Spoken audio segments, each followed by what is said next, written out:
Alright, so welcome to the second tutorial in the flip series. In the first one, we created a constant emitting fluid simulation. We created a honey simulation. And this one, we are going to do something different. We are going to create a non-moving and non-emitting flip source. And that will get manipulated, or that will get affected with the help of our colliders. Okay.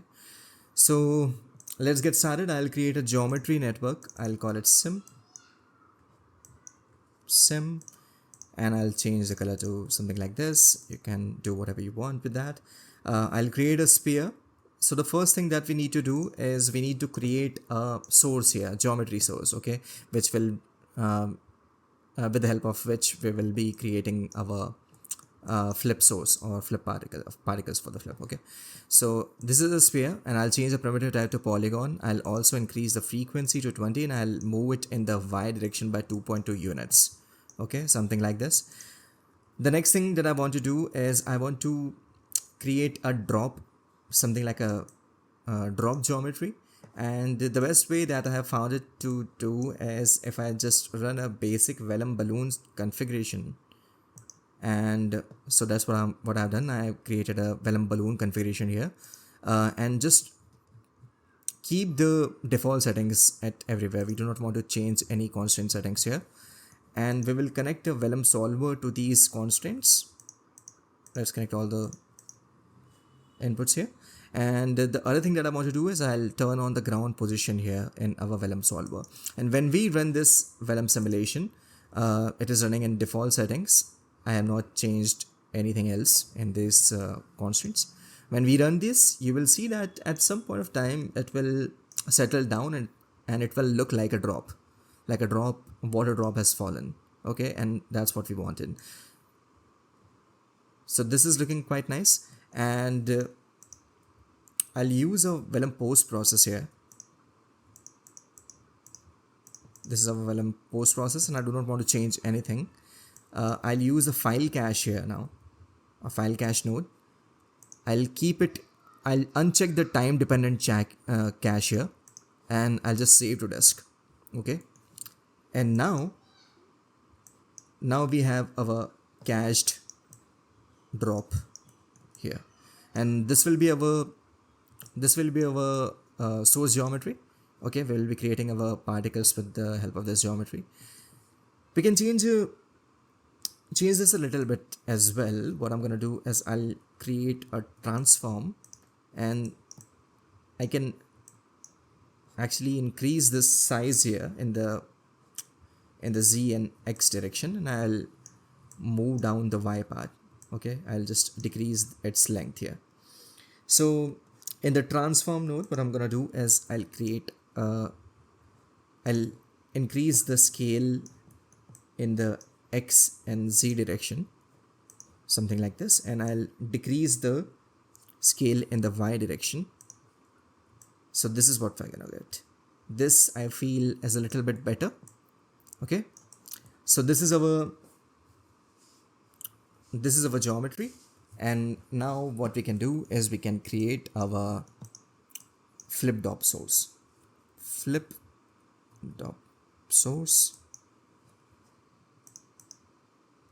Okay, so when we are using our flip source, we are getting two things. First, we are getting our particles here. Okay, we're getting our particles, and the other thing that we are gonna get is our surface, this VDB. Okay, let me just create a blast node because we will not be using that surface. So let's delete that surface, and underneath that, when we delete the surface, you will find that there are a lot of particles. Okay, so these are our particles for our simulation. Okay, and we can increase the amount of particles here by decreasing the particle separation. Okay, so there are around 38,000 points here. So if I decrease it even further, something like 0.01, we'll get around 841,000 particles. And similarly, we can also decrease the voxel size to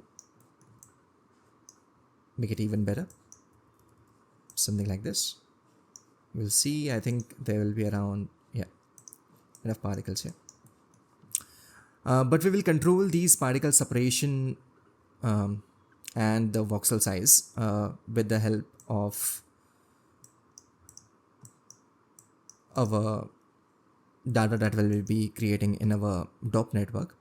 So without further ado, what we can do is let's create a copy of this. Okay, let me create a transform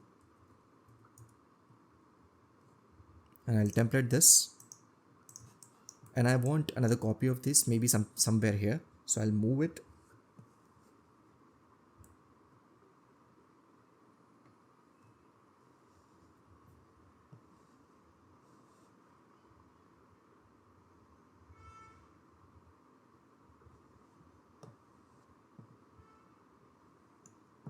And I'll move it down also, something like this.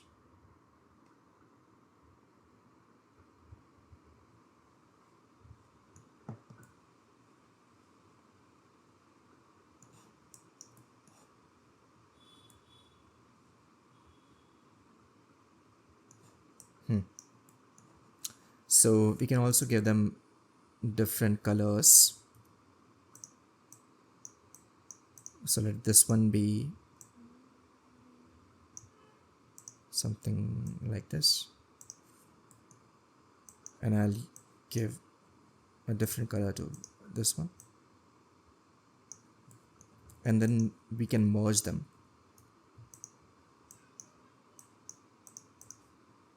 And now we have our flip source, our particles for the flip simulation. Okay, I'll call it flip out by creating a null. Okay, so this is the first step. Now that we have created our source, let's create a DOP network.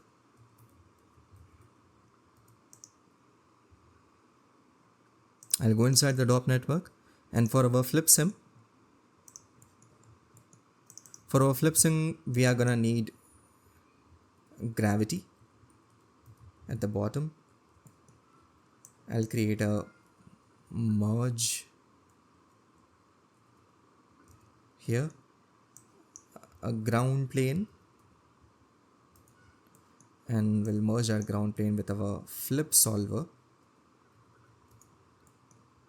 and we will be needing our flip object. Okay, so this is our setup. We have our flip object where we store our particles, flip particles. This is the flip solver. This is the brain of our simulation. Ground plane is this basically. Gravity, the force that will be applied. Okay. In the first tutorial where we created a emitting solution or emitted flip simulation, we created another thing here which was volume source, but we do not require that here because we will not be emitting flip continuously. We will work with the existing number of particles here. Okay, so we will come to a flip object. We'll go to our swap path and just remove this completely. The input particle that we'll be using is particle field. Okay, so we already have a particle field here. We already have existing particles here, so we will be using that, and that's why we have selected particles field here. Paste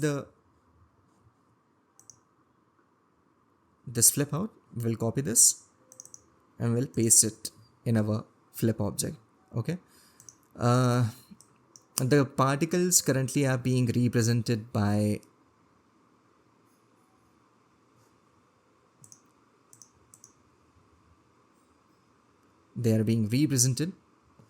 sprites, and we will change that to particles so that our computer runs smoothly, and it's easier to visualize also. So this is our particles, and now we can visualize our input flip source. Okay, now I told you earlier that we will be controlling the amount of particles that we will be using with the help of our flip object. Okay, so we have our particle separation here. Okay, so the first thing that I'm gonna do is I'll copy this, go to our flip source and paste relative reference. So the particle separation here is going to be equal to the particle separation here. Otherwise, what's going to happen is if I just delete this, and if I keep it at 0.1, okay, the particle separation here in the flip dop source is 0.01, but the particle separation in our flip object is 0.1. When I run this simulation, you will see that suddenly the amount of particles has reduced. Okay, and that has happened because even though the amount of particles that we have decided outside are higher in number, the particle separation here is lower, which means the particles are higher in number. They are not getting inside our simulation because the particle separation here is different. So this particle separation and the particle separation outside needs to be equal for this to work. Okay, so that's why I have copied this parameter and I have paste relative reference here. So now if I make it 0.01, the particle separation here and the particle separation here are gonna be same. Okay.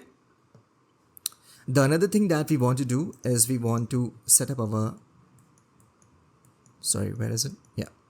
We want to set our voxel size also.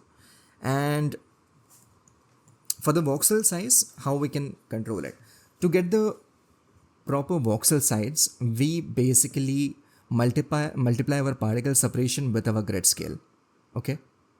So grid scale multiplied by particle separation gives us our voxel size. And for that, I'm going to create a float parameter here. I'll call it voxels.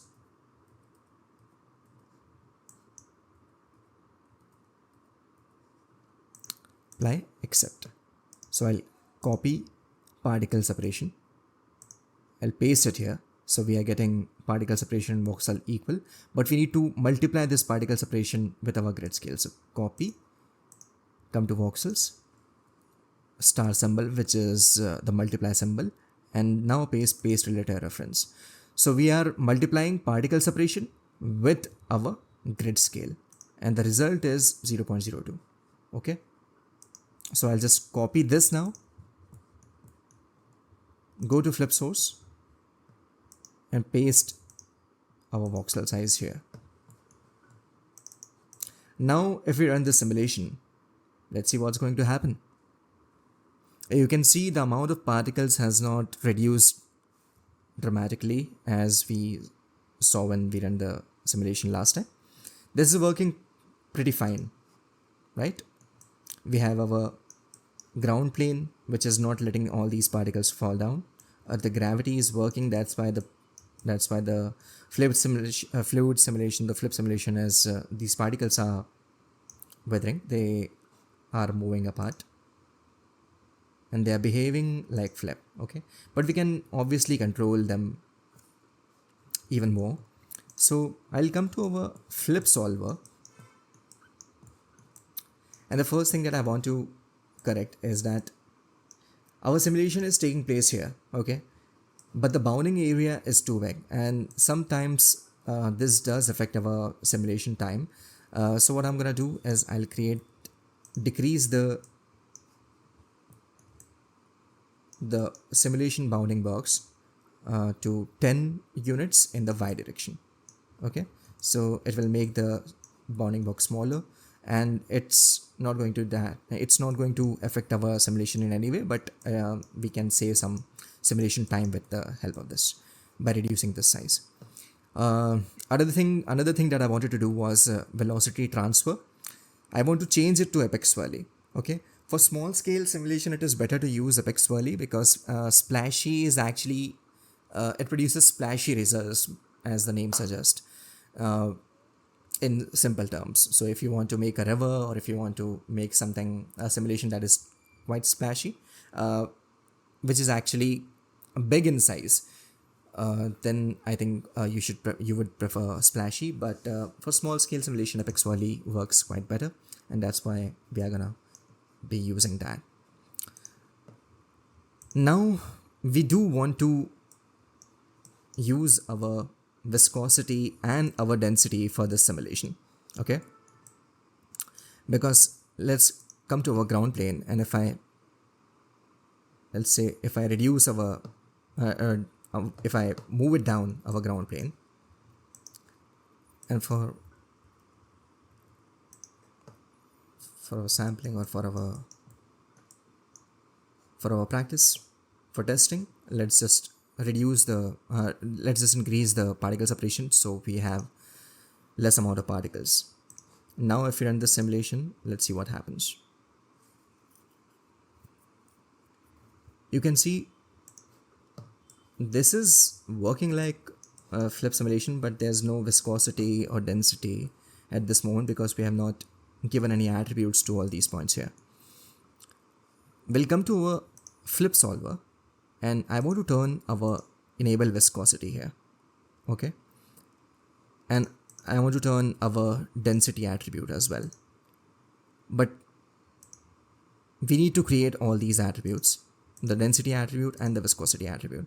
And I want to control the viscosity of our flip simulation with the help of the viscosity attribute. So I'll just turn on this viscosity by attribute as well. And now what we can do is we can come out and we can give density and viscosity attributes to our this particles, source particles, okay? So I'll create a attribute triangle here. I create an attribute triangle,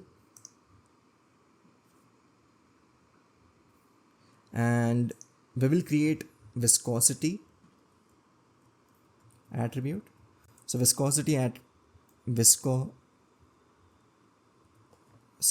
make sure the spelling is correct, otherwise it will not work. And a lot of times when you are running simulation, you see that the simulation is breaking, it's not working, and you'll realize that it was a small mistake of spelling error. So we will be using viscosity correct spelling, and this is a float attribute, and the value that I gave for this is 25, okay? So viscosity is going to be 25, and I'll create density attribute as well here. And again, make sure that the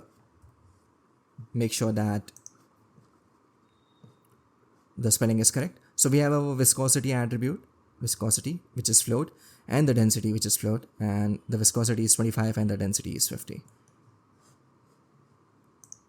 And now that we have our viscosity and density attribute, and we have turned on our viscosity, enable viscosity, we have enabled them, and we have enabled viscosity by attribute, and we have density attribute here, we have turned it on. Let's see what we get when we run the simulation. And remember that the ground is actually quite below. So initially, when we were running the simulation without our viscosity or density, this particle groups were splashing, right? But because the density and viscosity is now higher, they are not doing any such thing, right? They are still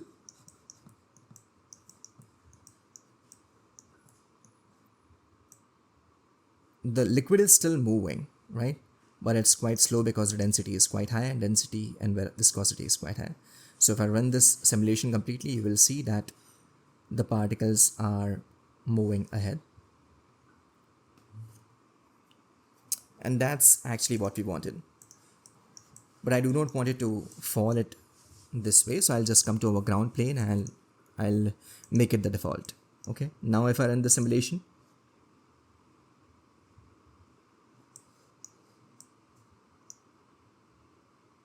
you will see that the particles are moving.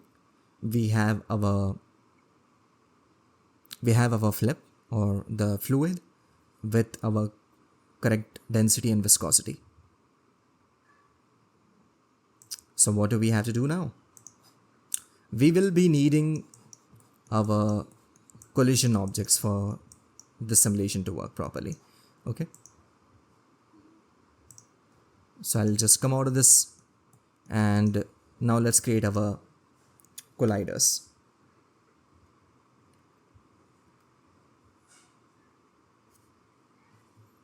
To create our colliders, I'll create a grid here. I'll just template these. This is our grid. Okay, it's too big in size, so what I'm gonna do is I'll create the decrease the size to 2.5 and 3.6. okay, so this is I believe the correct size, and this is I think the size that I use in my project file. Okay, so another thing that we can do is let's move it in the y direction by almost 2 units, and then I'll rotate this by 90 degree, something like this. So we are getting this. Okay, so this is our fluid setup, fluid pool. Okay, and this is going to be our collider. Okay, so it's looking quite nice. One more thing that I can do is I want to create that teeth here. So how am I going to do that? Let me just create a transform.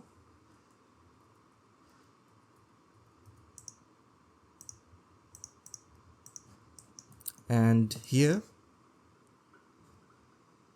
I'll select some of the points here. So let's select this point and then leave this one, select this one, select this one, select this one, and select this one. Okay, and we will be moving all the selected points upwards, so we will be getting something like this.